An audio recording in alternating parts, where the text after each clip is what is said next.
Hello book friends. It has been a long time since I have taken you on a little free library tour. The little free libraries in my neighborhood are generally amazing, but I have felt that they've been looking a little empty these days.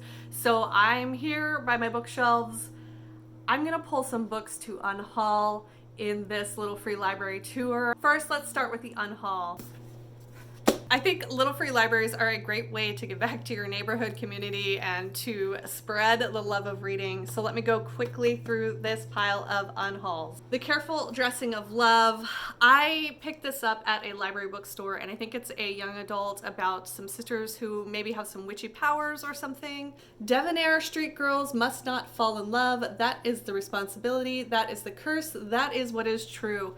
I think I read a chapter or a couple pages from this one and it just wasn't really hitting with me, so I'm gonna pass this on to someone else who might enjoy it better. Next up is The Power by Naomi Alderman. This one I actually picked out from a little free library, so I am just returning it back into the little free library system. I did not get around to reading it. It is one of those books that when I saw it, I was like, okay, this seems like the serendipitous time to read this book, but it just never felt like the right time for me to actually open it and start reading it. This is a dystopian, futuristic, feminist novel about women and girls who are starting to discover their power for the first time and what that means and how they can inflict pain. This is one of those books where I am never really sure if I'm ready for something like that. I've heard mixed reviews about it. At this point, I'm gonna send it back into the little free library system. Maybe it will come back around to me someday, but for now, I'm returning it. Another one that came from the little free library system that I am sending back into the wild is The Winter Sea by Susanna Kersley. Love the cover. It's a pretty thick one, and it's one of those history meets present day type of story where you have a person in the present day exploring some deep secret history from their family past. And I don't really actually like that style of storytelling. I was willing to give this one a try because I was kind of obsessed with this cover, with the red hair, with the idea of Scotland and the Winter Sea. I just never got around to reading it. I don't think I'm going to get around to reading it. The amount of books that I have on my TBR and the books that keep coming into my life, they are just kind of replacing this one at the top of the list. It just keeps sinking down and down and down. I'm gonna give it back to the little free library system, and hopefully it will find a reader who just enjoys it and loves it to death. The next two are books that I have read and I'm just done with them. I don't want them on my shelves anymore. I think that they would be better served out in the little free library world, finding new homes and new readers. The first one I grabbed from Goodwill a couple of months ago, A Gentleman in Moscow by Amor Towles. And this is a book that I'm sure many of you have heard of and many of you maybe have read. I got a good, decent amount of the way through this book before I set it aside.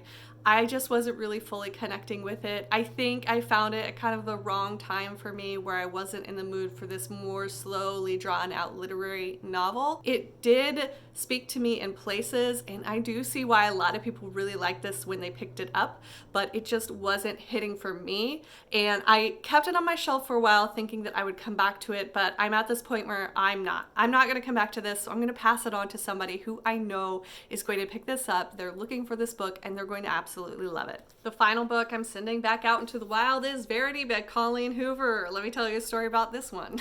I do not normally read this type of book. This was my first Colleen Hoover book. I never really had an interest in any of the types of books that she was writing. When I would read what the books were about, I just wasn't really interested in it. But this one, through a series of serendipitous events, arrived in my life. Over Christmas last winter, a friend of mine, her daughter came to visit for Christmas break, and she had this book and she left it with her mother and was like, oh my God, you have to read this book. A few days later, I was visiting my sister-in-law and she had this book. She said she got it as a gift. Somebody gifted it to her saying it was so good and she had to read it. So I buddy read this with the first friend, and it was a thing I read.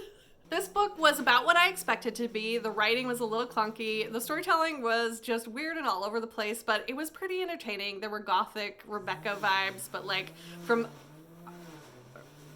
Ryan's weed whacking outside right now. Of course he is, because I am doing a video and that means He's making noise outside. This one is going back out into the wild because I read it. I didn't really like it. I don't want to keep it around. I don't envision passing it on to any friends or family, so I'm gonna send it out into the wilds where I know somebody, a person who normally doesn't read but has heard of Colleen Hoover, is gonna walk by that little free library and just feel like they're getting the biggest gift in the world. So let's go find some new homes for these books. Let's get our shoes on. Let's head out. We have some little free libraries to find.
I had this grand plan that I was going to pick out 3 books from the little free libraries to read in another reading vlog, and I had all these rules that it was going to have to be an author I hadn't heard of, a book I hadn't heard of, something new.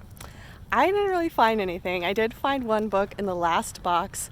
I had to take it out because the box was too full, so I had to take one book so that I could put one in. I'll talk about that more when I get home, but yeah, kind of a disappointing tour today. Not a lot of interesting reads in those boxes, but hopefully the books I left will find new homes, good readers. Somebody will be excited to get them. We're back home, we're cooling down. This is the book that I pulled out of the Little Free Library and brought home with me, White Ivy by Susan Yang.